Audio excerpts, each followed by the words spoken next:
Bonjour à tous et merci à vous de nous rejoindre, chers auditeurs de Radio Jules, la radio du collège Jules Verne.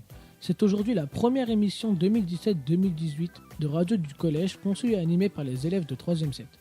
Bonjour Brendan, bonjour Shona. Bonjour Lucas. Bonjour Lucas. Au sommaire de cette première émission.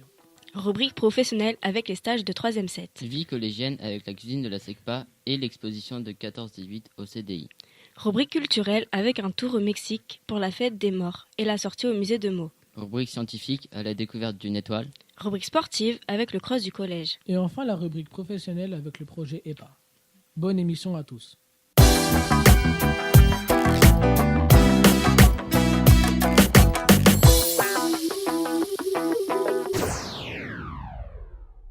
Comme chaque année, les élèves de 3e 7 vont faire 3 stages de découverte professionnelle. Le premier a eu lieu du 16 au 20 octobre et à cette occasion, nous sommes allés à la rencontre d'Emeric et Sébastien de retour de leur premier stage. Alors toi, Emeric, où as-tu fait ton stage? Mon premier stage s'est déroulé à Century 21 à Provins. Et toi, Sébastien? À Carrefour Market à Bray-sur-Seine. Comment as-tu trouvé ton stage? J'ai cherché dans tous les magasins du centre-ville et Century 21 m'a accepté avec grand plaisir. Et toi, Sébastien? J'ai cherché dans tous les magasins et Carrefour Market m'a accepté avec plaisir. Qu'as-tu fait durant ton stage? J'ai fait des estimations chez des personnes, j'ai aussi fait des rendez-vous et aussi des visites. Et toi, Sébastien? J'ai rangé les rayons du magasin. Aimerais-tu faire ce métier? Oui, car c'est un métier qui permet de gagner correctement sa vie, même si je préférerais faire gendarme. Et toi, Sébastien? Non, car ce n'est pas le métier que j'aimerais faire, mais ce fut une expérience intéressante. Bien, merci à tous les deux d'avoir répondu à nos questions. Au revoir à tous. Voici quelques années déjà que les élèves de 3e HAS font fonctionner la cuisine de la SECPA.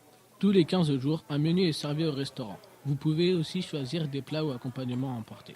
Mais vous avez aussi la possibilité de commander du pain fabriqué à l'atelier. Sans oublier l'élaboration et le service à la cantine scolaire d'un menu par la 3e SECPA. Pour commander ou réserver, n'oubliez pas d'aller auprès de Jean Mangani. Une semaine avant la date prévue. Alors, n'hésitez pas. Hola, aujourd'hui nous allons parler de la fête des morts, El Día de Muertos. C'est une fête mexicaine qui a lieu une fois par an. Le 2 novembre, un mois avant, on prépare la fête. Les gens décorent leur maison, la ville et leur lieu de travail, avec l'élaboration d'un autel, un altar. Sur l'autel, ils mettent des calaveras, des têtes de mort, el pan de muerto, une brioche, des bougies, des photos, des souvenirs, du papier découpé, papel picado et la nourriture que le mort aimerait manger. Le 1er novembre, les gens se déguisent et défilent dans les rues. Le 2 novembre, les esprits reviennent parmi les vivants et dégustent ce qu'il y a sur l'autel. Et le soir, les vivants raccompagnent les esprits au cimetière et font la fête toute la nuit au milieu des tombes. Aujourd'hui, dans la rubrique scientifique, on vous parle d'une étoile. Proxima du Centaure est l'étoile la plus proche du Soleil.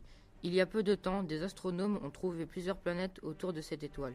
C'était le 24 août 2016 et pourtant, les astronomes pensaient que cette planète pouvait être habitable dans des années futures, à la seule condition qu'ils trouvent des traces d'eau ou d'oxygène. Alors, tous à vos télescopes. Bonjour à tous, chers auditeurs. Les invités du jour sont Laetitia et Maëlie. Bonjour Laetitia. Bonjour Nathan. Bonjour Maëlie. Bonjour Nathan. De quoi allez-vous nous parler aujourd'hui? Des moyens utilisés par les soldats pour communiquer pendant la Première Guerre mondiale. Comment communiquaient-ils? Des trompettes, des cloches, des sifflets, des cordes, des pigeons, des téléphones et le télégraphe. Ils utilisaient des pigeons? Oui, en effet, pendant la guerre mondiale, les soldats ont envoyé environ 300 000 pigeons, qui étaient disposés dans un camion nommé la colombophile. Ils utilisaient d'autres animaux? Oui, comme par exemple des chiens qui leur servaient pour transporter des messages. Merci de nous avoir accordé de votre temps. Au revoir. Au revoir. Bonjour chers auditeurs. Aujourd'hui, l'invité du jour est Mickaël. Bonjour Antonin. Bonjour Mickaël. Alors aujourd'hui, tu vas nous parler de quoi? Je vais vous parler de la sortie des 3e 7 au musée de Meaux. Le 29 septembre, les élèves de 3e 7 ont été à Meaux en car pour visiter le musée de la Grande Guerre, qui est sur la Première Guerre mondiale de 1914 à 1918. Alors là-bas, au musée, tu as vu quoi? Nous avons vu plein d'objets intéressants tels que des obus, des costumes, des armes, Y a-t-il un objet qui a particulièrement retenu ton attention? Il y a un objet qui m'a plu particulièrement, c'est le char Renault FT17. Pourquoi? Il a retenu mon attention car c'est l'un des tout premiers chars conçus par l'usine Renault et créé pour la guerre. Merci de nous avoir accordé de votre temps. Au revoir. Au revoir. Nous allons maintenant écouter les impressions de quelques élèves recueillis à la sortie du musée par notre reporter Yanis. Est-ce que la sortie t'a plu? C'est une sortie en effet qui m'a beaucoup plu. On a appris comment étaient formées les tranchées et les postes de commandement. Et toi, as-tu trouvé cette sortie intéressante? Oui, c'est une sortie qui m'a beaucoup plu. J'ai vu les armes des soldats, leurs conditions de vie et leurs moyens de communiquer. Et toi, qu'as-tu pensé de cette sortie? On a pu voir des objets de la guerre et des films intéressants. Merci pour cette interview. Comme chaque année, les professeurs d'EPS ont organisé le cross du collège, le vendredi 20 octobre, de 9h à 12h30 sur le site de Poigny. Les classes de 6e garçons ont parcouru 2100 mètres, les filles, elles, 1800 mètres. Les 4e, 3e garçons ont parcouru quant à eux 2500 mètres et pour les filles, 2100 mètres. Voici le palmarès de cette année 2017-2018. Chez les 6e, 5e filles, la grande gagnante est Winona Jason Valmorin et chez les garçons, Thierry Amenyovo.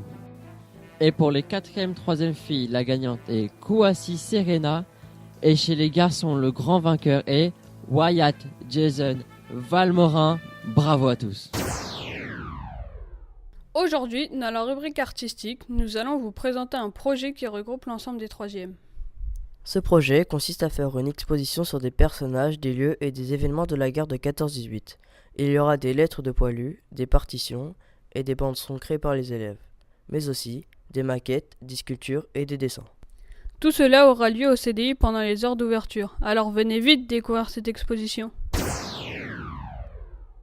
Cette année, les élèves de 3e 7 vont à nouveau créer une entreprise. C'est le projet EPA, Entreprendre pour apprendre. Les élèves vont devoir créer leur entreprise de A à Z. L'objectif sera de créer un produit, de le fabriquer pour le vendre. Un concours de mini-entreprise aura lieu en fin d'année scolaire pour récompenser les produits les plus originaux. Toute l'année, les élèves de Prépa Pro vont donc travailler sur ce projet avec l'aide de Madame de Poutot, Monsieur Moreau, Monsieur Morales, accompagnés par la référente EPA. Nous vous tiendrons informés des différentes avancées du projet. À bientôt. Au revoir et merci à tous de nous avoir écoutés. Vous pouvez nous retrouver sur la chaîne YouTube du collège en écrivant Collège Jules Verne Provins. À bientôt.